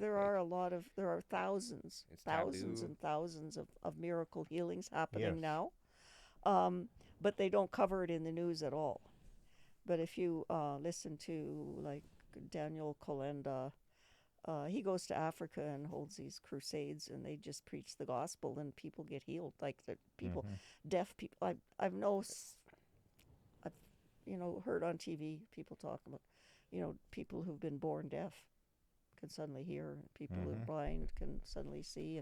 People who've been paralyzed get up out of their wheelchairs. And it's a really hard story to sell, right? Because it does sound like hocus pocus and smoke and mirrors, right? But I mean, you think they're just that's lying. Why you guys are like, you're living proof of it, and like, you didn't believe in it at first. and Yeah. like here you are, a believer, and Yeah. it's Yeah, I've actually laid hands on a few people and had them get healed way back when we were living in Yellowknife. I don't have enough to nerve to try it anymore, although we pray for each other, and certainly we've seen what appears to be healings, you know, but nothing like really dramatic. well, I mean, the whole miracle of your whole like of you guys being alive is it's Yeah. a miracle in That's its right. own. Yeah, like Plus- the plus radio all working. Like if that radio hadn't worked, Yeah. the battery and the wires and everything. It's quite the story. And Yeah. we're grateful to hear it because it's not every day, as Bo said, you know, you meet people who've gone through these sorts of things and have experienced miracles. So it's nice to get to chat about it. I've got another question. It's a little off topic, but when you guys were talking about some of your ailments, like I'm curious if you had like or I think it might be safe to assume you had reconstructive surgery on your ankle. Yeah, I did. And did you have, I guess, plates and rods and things like that? Yeah, actually, I had what they called internal fixation. I had a rod through my ankle and a rod through here, and I had rods on this side too. Yeah, both legs. And Clive did too. I see. Yeah, right. Well, you saw, I think, your entire lower half in a cast. Yeah, Guess it's safe to assume. yeah, we both had casts from here down. Yeah. Right. Yeah. So do any of these procedures, I mean, still have an effect on your body over long term? I mean, say like your reconstructed ankle, do you feel it in a negative way nowadays? Not anymore. Not since those ladies prayed for me. Up until then, I sure did. But since then, no, nothing. Absolutely nothing. Like it, you know, if you look at my ankle, my ankle looks really weird. You can see even from the outside that it's not normal. But it's no pain at all. I get twinges of arthritis in my left ankle, which wasn't injured. But Clive's knee was Yeah, my right knee was shattered. Really. yeah, the top end of his tibia was shattered. It's a type of fracture where the tibia splits into and the top end of gets crushed into hundreds of fragments, and they have to reconstruct it. So he's got arthritis in his right knee, and his right knee is crooked now. Well, as of only not even 2 years. Oh my gosh! I guess it's going up there. Oh no! This cat. What have we done to your cat? They He do wants this- to fly. Yeah, they do this all the time. They crawl up and. Oh, does he? Yeah. Just it a he minor or she? interruption. Yeah, just a small interruption. So your shattered tibia. Yeah. And well, and when I, regained consciousness in Montreal Hospital, and the osteo specialist doctor, the one who'd put a lot of it together, he said, maybe you'll need an artificial knee. He said it was such a sort of smashed mess that he was trying to make sure all the outer parts. Damn, cat knocking things up now. A meteorite just hit. Yeah. Lay down. Bad Missy. I'm just gonna deal with it. I'll get it out of there. Oh, Yeah, not interested. There we go. No he choice. loves this lattice work. The cat. Yeah, it's ideal for a attractive to the cat. cats for sure. It is. You don't by any chance have a spare piece of that about so wide, do you? Left over. No, that's been up there for almost a year and a half now. All of the other scraps have long gone. If we come across some, we'll bring it to your yard. But all right, Yeah. let's try to continue I here. want to Did you get- replace 2 fence boards with lattice so the sun gets through. The fence boards have fallen out anyway. And, So anyway, did you need the artificial knee or not? No, except now, in the last few months, I one knee specialist in Calgary has said, okay, yeah, you definitely need at least something in there.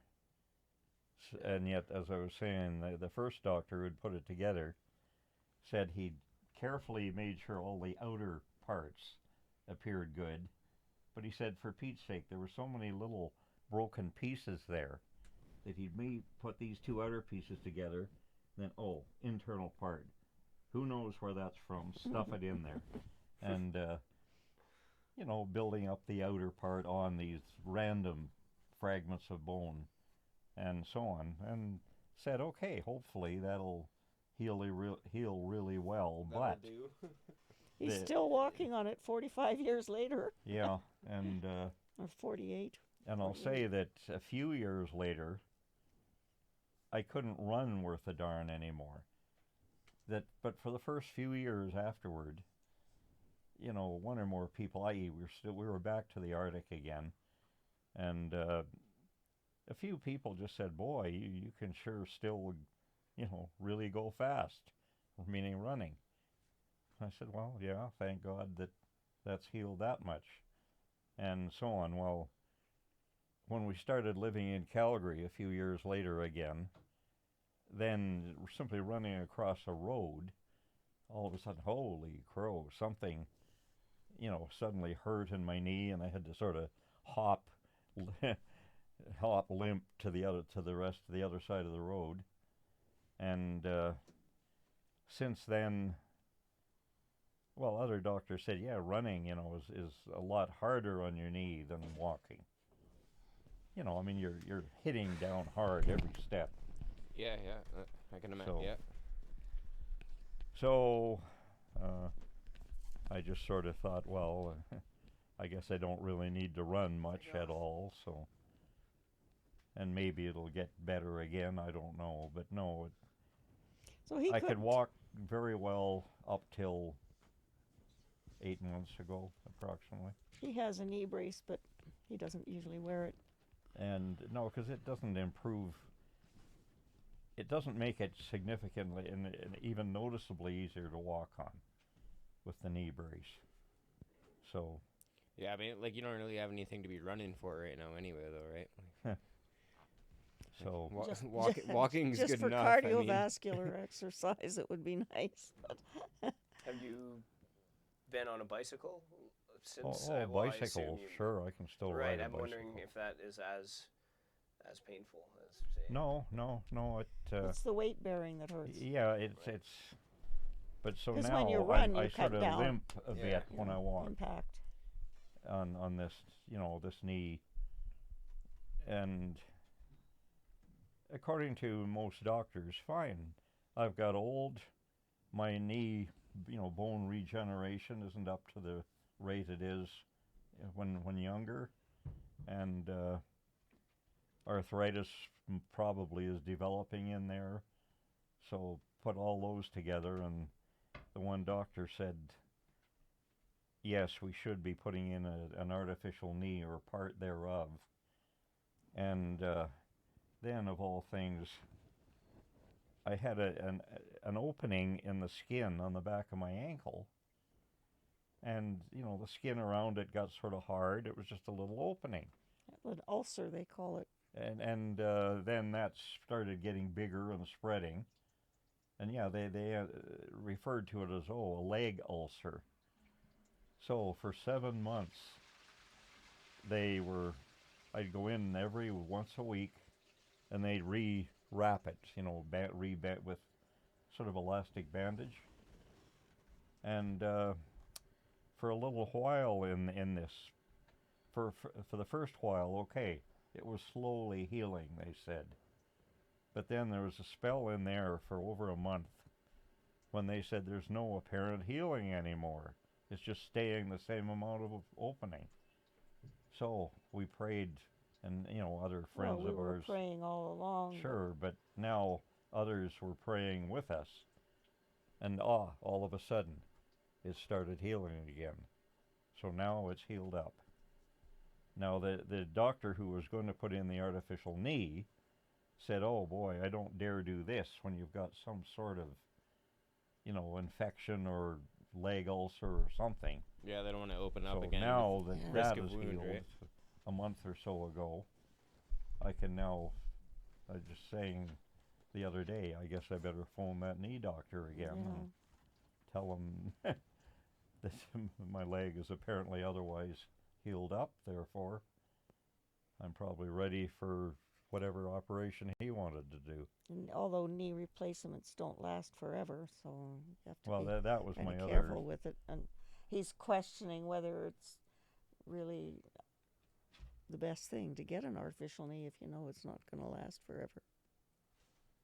Yeah, and they say, oh, with things like artificial knees, you name it, that if it finally wears out, all right, we can open you up, put another one in there to replace it, and so on, within a pretty short time. Yeah, you can be up and walking within a week or two after hip replacements and stuff like that. It's amazing how quickly. You've come a long way. Do we have time for one more quick story? I remember you telling me a story about how you rode a wolf. Oh, yes, I think we should add that, and we can kind of maybe we'll end the podcast on that for the as a cliffhanger, because Clive has crazy stories like this. And so tell us about the time you rode a wolf. That was in 1969 when he was doing work with Doug Pimlott on wolves and caribou on Baffin Island. And, after Farley Mowat wrote his book, Never Cry Wolf, Mowat had been an assistant in a Canadian Wildlife Service research project on wolves. And so in his book, he kind of makes out like he was alone with the wolf pack for months or something. But Mowat simply made a good story out of what he found out while really helping with this wolf study. So, among other things he wrote or strongly implied in his book was that the wolves took very few, if any, young caribou. That they'd hit mainly the old, the sick, the injured caribou. And they were living mostly on lemmings. Yeah, lemmings, Arctic ground squirrels, Arctic hare, small mammals. And Pimlott, Dr. Doug Pimlott at U of Toronto, most of his career had been doing research on wolves in Ontario. So he read Mowat's book and thought, just a minute. With Mowat claiming the Arctic wolves do this, that, and the other thing, but don't do much of something else, he thought that is very, very different from the wolves I've worked with all my life. Sure, my wolves are southern central Ontario. Mowat was working with ones in the high Arctic. So he just wrote to Canadian Wildlife Service saying, you better find out how much of what Mowat claims is true. Because after all, the caribou are one of the main sources of survival for so many northern native people. They are apparently slowly, but a bit at a time, reducing in population size. We learn from every 5 years doing aerial surveys. And therefore, you better find out what real effect the wolves are having.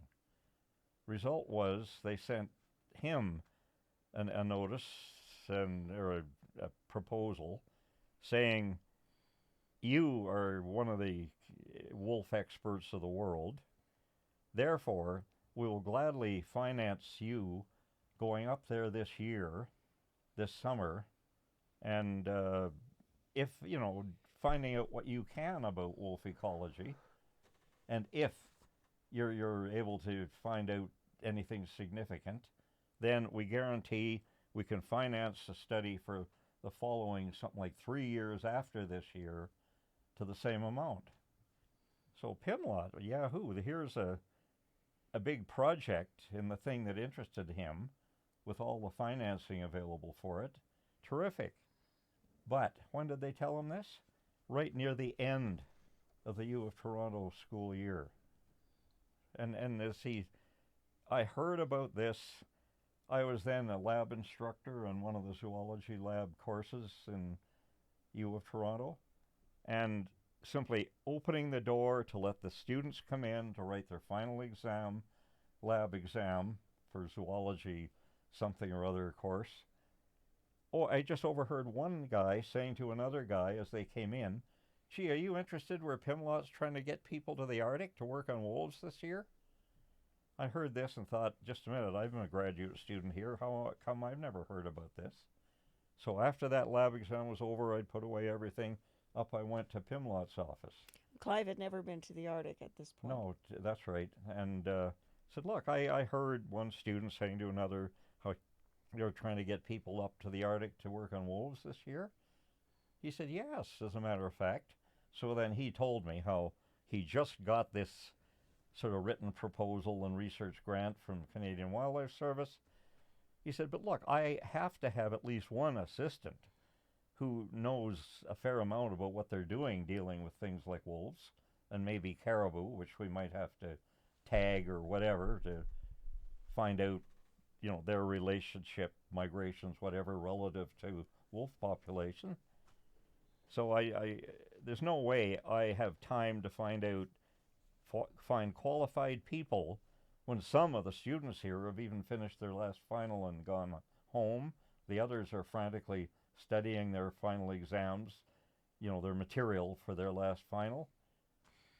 And I just, he said, well, yeah, I could use an assistant all right, but have you had much experience handling large mammals?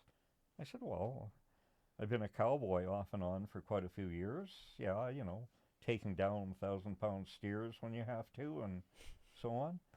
And he just said, holy crow, this sounds like exactly what I need, and so on.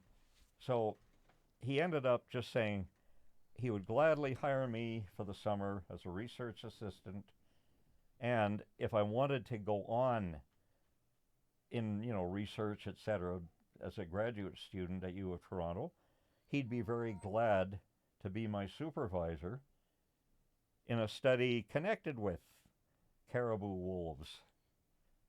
So Clive was hired as the caribou specialist. Yeah, but meanwhile I said, look, for me, as a matter of fact, I just handed in a letter to the U of Toronto registrar saying I am quitting at the end of this school year because they kept changing my research projects before I could get the darn things finished and therefore get a master's degree or a PhD. Here I'd put in a year or more on the research as well as teaching. Teaching, you know, enabled me financially to stay living in Toronto.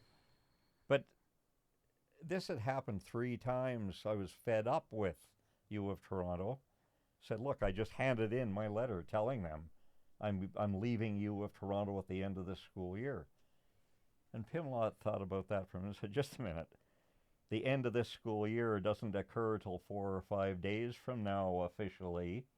So you can go down to the registrar and get your letter back if you want. Can we get to where you wrote on the wolf? So,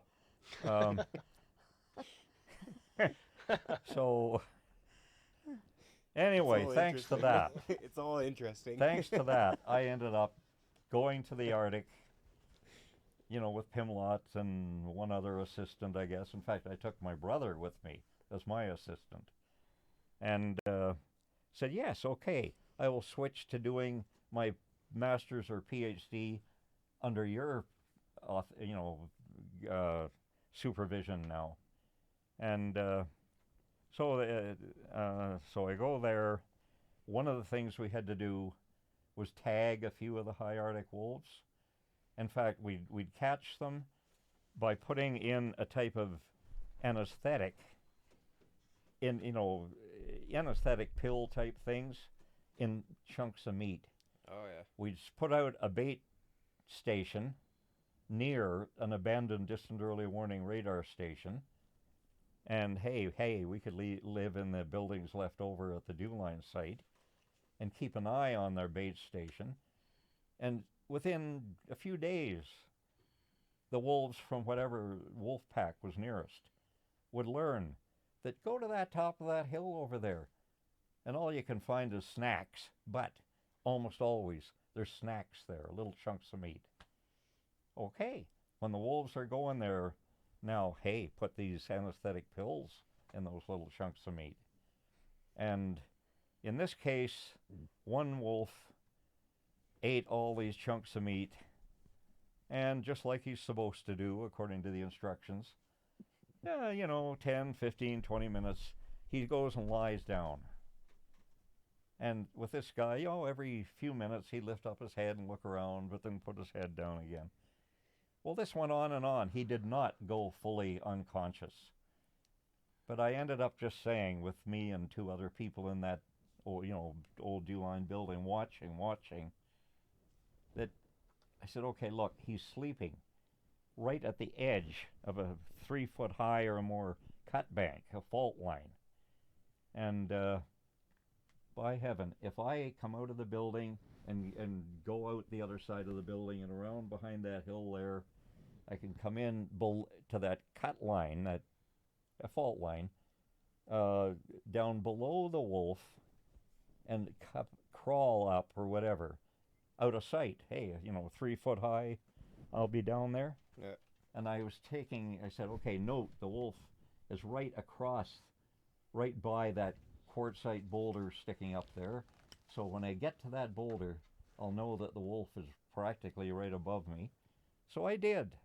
And to my pleasant surprise, I thought, if the darn drug the wolf took doesn't wear off in the time it'll take me to do that and become even more awake, then I can get up below him. And being a cowboy, one of my specialties was roping, lassoing.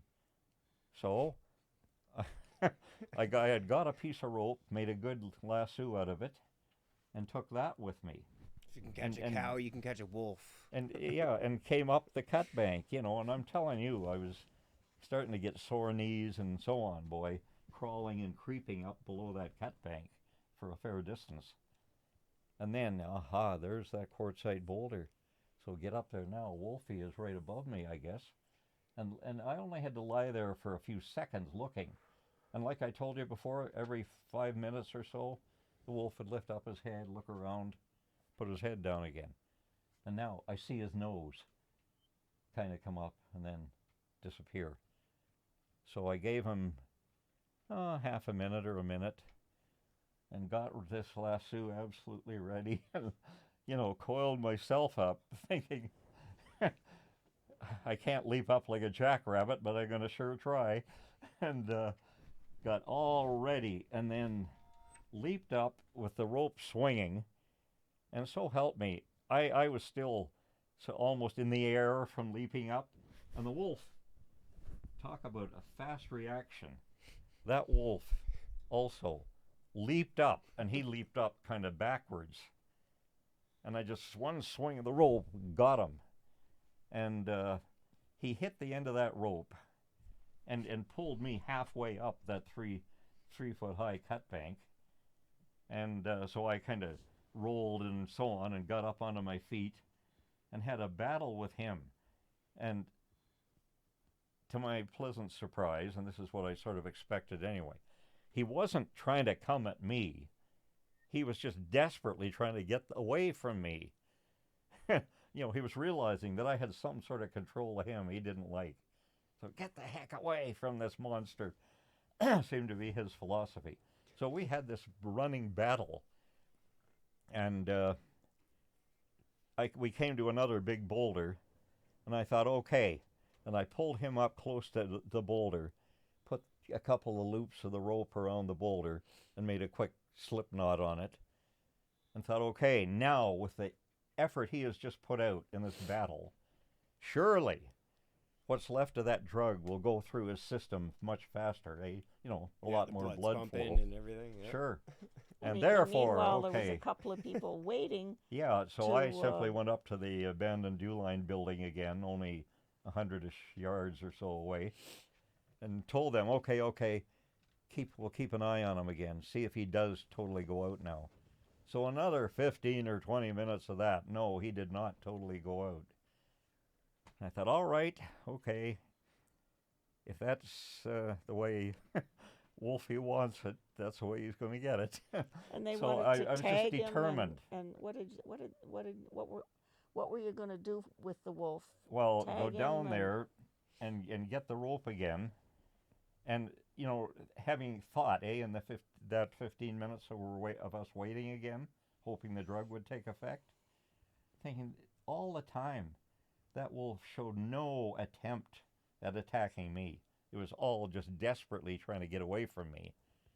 So with that, just like a calf, you know, when you're roping a calf, it's still trying to get away from you all the time. And we've had, you know, at home on the ranch, etc., a big dog now and again. So in other words, I'm used to playing with big dogs, you know, fun wrestling matches, as huskies and labs and whatnot often like. Yeah. And okay. So I went down there, staying out of the wolf's sight as best I could, till I got to the boulder I'd tied him to, and then popped the slip knot and got him again. And same thing, boy, as soon as I then appeared around that boulder, he just leaped to his feet, trying to get away again.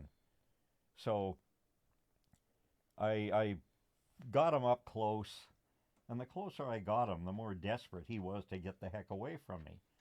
And then, just like if you're bringing down a yearling steer, you know, I leaped on him, and to my amazement, he kept running as much or more than the yearling steer could with me on him.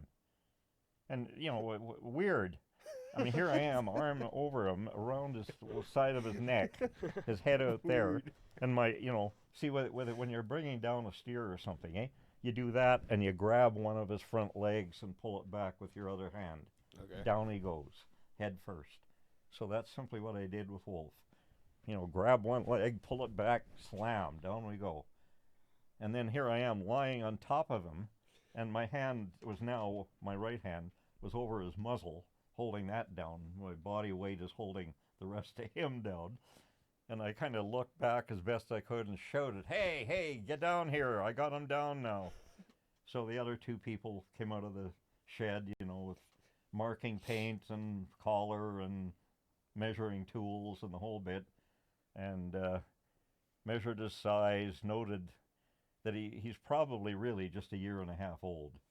He's only like 60 pounds? Or? Well, 3/4 the size of an adult, so 60, 70 pounds. And, or, well, 70-ish pounds. And, so, that's still a big all the animal, time, though. Like, I'm lying there that's holding him. That's a crazy thing to do. Like, Pardon? That's still a big animal. That's a crazy... Yeah. Most and yet, people wouldn't do that. When I took him down, he's now down on his side, really. And my right hand is over his muzzle, holding his head down sideways.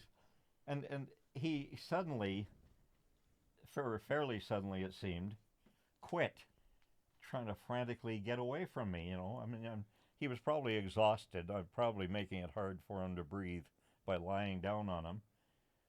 So, you know, just lying there like that. So when I shouted to these other people, get down here. And they measured him and so on, and put it to mark. Arctic wolves, adults, are practically all nearly pure white. The younger they are, they'll have a few more gray patches in them. But so our game was to paint bright red on this guy, bright yellow on a patch on that guy, bright blue on another one. So then when you see them through your telescope nearly a mile away, aha, yellow patch, yep, that's so-and-so, to map out their territory of the packs. And didn't you put collars with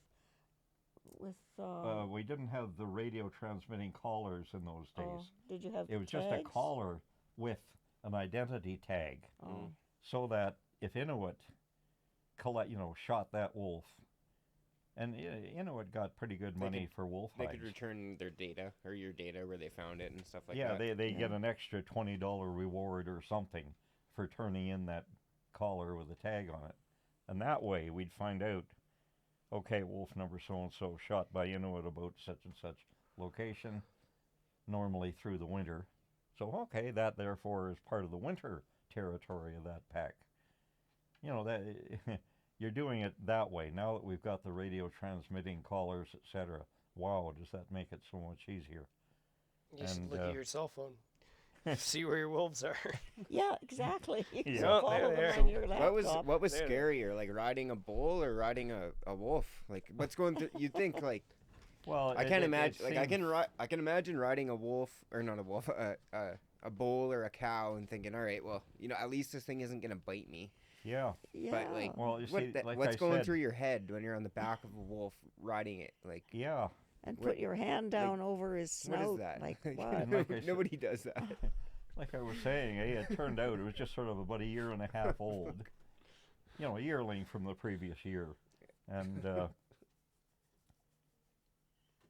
his whole perception of me was some sort of horrible monster who had somehow caught him, and he was just desperate to get away, period. And not knowing, having not seen humans very often in his life, if at all, before. How did you What get kind the, of monster is this who's got me? I Did don't he know. bite you ever, or like he didn't even try to bite? Like, No, well, like I said, it was just desperately trying to get away. And with me, my hand under his neck, when I was riding him, and, my body over his back, really. yeah, And, my head was almost on the, you're able to manipulate the Opposites. neck away from. yeah, so, my arm under his neck, Yeah. and the other hand, at first, just trying to grab a front leg, and grab that, pull that back, slam him down, and then immediately that hand is over his muzzle. So he's being held down with my weight on his body. And, and he was sideways. Hey, it's not like he Yeah. could get his feet under him and use all his might to try and stand up or anything. He's over on the Well, side. he still had the rope around his neck, Yeah, right? that's right, How did you sure. get the rope off? Well, that's it. Okay, so when the people had finished their measuring and everything, and of all things, what an interesting time for the two other assistants who'd been near the den a few miles away. They came back to the abandoned dew line station. Exactly then, they came up to the dew line station, nobody there, looked down, oh, the people are down there. They come down, here I am lying on this wolf with the other two measuring and putting the collar on him and the whole bit. And so now there's 4 of us behind him. And so anyway, when they're finished with the measuring and painting and everything, I just said, okay, everybody get back on one side of the wolf because I'm going to let him go now. And so again, like when I leaped up, to rope him the first time, I'm getting my legs all bunched under me, to make sure I can get up in a hurry without stumbling or something. Not knowing how this wolf might react now. I mean, thinking he'll just be trying to get away, but possibly he might, having had people He might be Just- pissed. touching him and everything without hurting him, maybe that will stoke up his confidence. So he'll think, I can get these monsters after all, or something. Who knows, eh? But so I just said, everybody get back. I'm going to let him go now. And I got ready and took the loop off over his head, and like opened the loop, and actually then told one of the others, pull the rope on, get that loop off his head now. And so then everybody get back. I'm going to let him go now. And same thing, boy. When I leaped up and back, he leaped up and forward. And I'd say he leaped. His first leap was about 8 feet. And, unbelievable to me how he got from his side to be leaping that way as I leaped back. But he did. And then one jump after that, another 4 feet or something. And he then stopped and kind of looked back over his shoulder at the 4 of us, 5 of us, counting me, standing there, and then just walked away. And we were all amazed. Like, hey, he has realized we're not going to hurt him. Here we just had him in our clutches. We didn't take any bite out of him or anything. He didn't turn aggressive at any Just- point. That's it. You alphaed him, like. Yeah, so it's like we were other wolves in a sense exerting our dominance over him. Yeah. See, that sort of thing. And, I mean, trying to figure out what could be going on in his mind to make him behave this way. So did he not eat the meat? Hmm? Did he not eat the meat with the pills in it? Like, did he just, like... No, okay, then, after all this is over, I went to the bait hill. Well, me and one or more of the other people. And, he had not eaten one of the 4 insulin pill baits. He'd eaten 3 of them, not 4. Oh, okay. So he still had And that's 3 in why him, right? he was acting dopey for a while there. And almost wanting to go to sleep, but not quite. And He became like a pet yeah, after that. He used to come up to the house to yeah, you the guys Dew would- Line house. Oh, so you encountered him after this experience, too? Yeah. Yeah, well, within a day, approximately, the next day I think it was, I looked out, because the next day was a bit rainy and so on, and the other 2 guys had come in from North Den, and so we're talking about things, writing notes, and I looked out of the house, or the building we were in, was actually a small frame house built by the Dew Line. For every Dew Line site had to hire at least one Inuit family. So this house, instead of just regular military barracks type buildings, the one house was there for whatever Inuit family they hired. Well, Fox Bravo Dew Line station had been abandoned 3 or more years before this. So that house is still sitting there empty. And so that was our base of operation. So here we are in the house, writing up notes and whatnot. And I looked out. Good heavens. Here comes the wolf. The wolf we caught by the look of him. He came up the trail in front of there was even an old road for vehicles in front of the house. He came up the road and stood there and kind of looked at the house, and then came 3 or 4 feet closer and sat down, dog style, looking at the house. And I said, just a minute here. Open a can of the Dew Line corned beef. That station had been abandoned.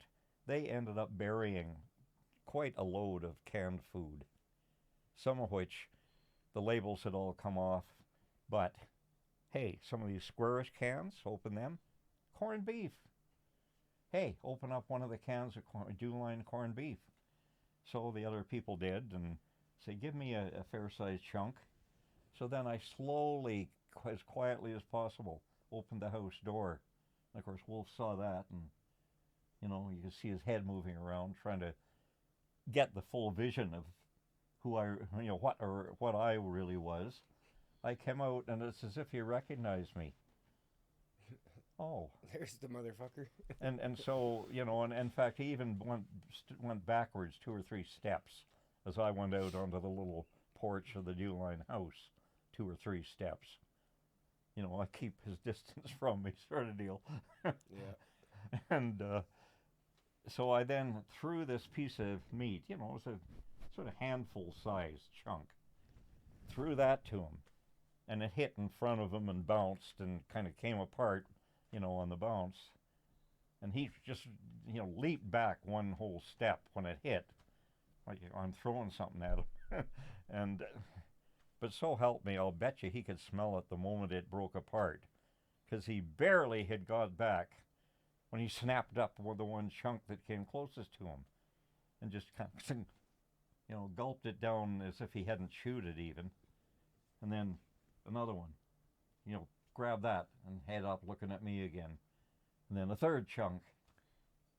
And I just said, go ahead, it's for you. And it's as if he understood that. And, okay, and picked up several more fragments. And, and for all of them, he didn't nicely chew them, he just swallow. And so I stood there and, kind of talked to him for a moment. And then to the other people, I said, give me another chunk of that swung the door back open and give me another chunk of that corned beef, will you? So they did, and threw that to him. And again, he kind of went backwards a step when it hit in front of him. But again, this time, immediately grabbed a piece, and after 2 or 3 more, he even took a bite or two of chewing. Anyway, Clive figures that probably the wolf thought that he and his team were the ones who rescued him from this monster that had been holding him. The wolf couldn't see rescued Clive him when and Clive was. slightly under the influence of the drugs when I first. Yeah, that's right. I mean, like the wolf, obviously, if he took the drugs, he's not thinking clearly. So like, it's probably confusing the last. I don't know how long that stuff lasts for, but like the next few days and the few days before that could be confusing to him, right? So he comes back and you feed him. He was tame for months. Whenever they were there. Oh yeah.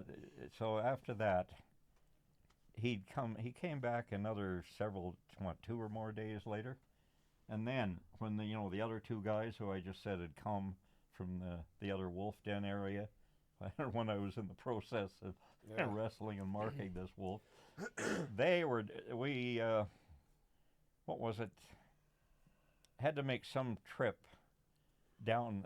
The dew line stations were on the highest hills around, so the radar had most range. And so me and the other 2 guys were down by the edge of the big lake below the hill, and they were fishing. And they'd catch Arctic char, and if it was a char only so long, okay, unhook them, put them back in the water. I.e., you got one like that, yahoo, take them up for dinner. And so they would unhook. So yeah, I had been doing something else down there. I can't remember what, checking something or other. Came back to see if they were still there by the lake. They were. Who's sitting there about 20 yards from them? That wolf, sitting dog style, hind legs folded, front legs straight, watching them. Waiting for some fish. And he'd see them bring in these smaller fish and toss the smaller fish back. And wolf, you'd see his head go like that for every fish that they threw back. Like saying, hey, I'd like that. I'd like that fish. Yeah. And so I saw this and said, hey, look who's watching you. He said, good heavens. and because he was kind of behind them a bit, but to the side. Yeah. And I said, well, look, instead of throwing the next char away, the smaller one, throw him to wolf. So they did. And same thing, wolf kind of jumped sideways at this thing being thrown at him. But the moment the fish hit and thrashed a couple of times, wolf was on it, and sort of 2 gulps, and that was down. Anyway, I have to get home and phone Ruby. Okay. I'm cold. I want to go. I want to get warmed up. They fed him 3 or more of these smaller char. And that wolf, I'm trying to remember now. Then into late summer, the caribou were starting to move toward their winter range. And that wolf pack probably also was moving, following the caribou. The point is, we saw little or nothing more of that wolf, or the rest of that pack. So then we move, and 3 years later, approximately, as after I'd got my small plane, I'd got a pilot license, and then the plane, by the way, cost $4,500. The same machine in today's dollars, 50 grand.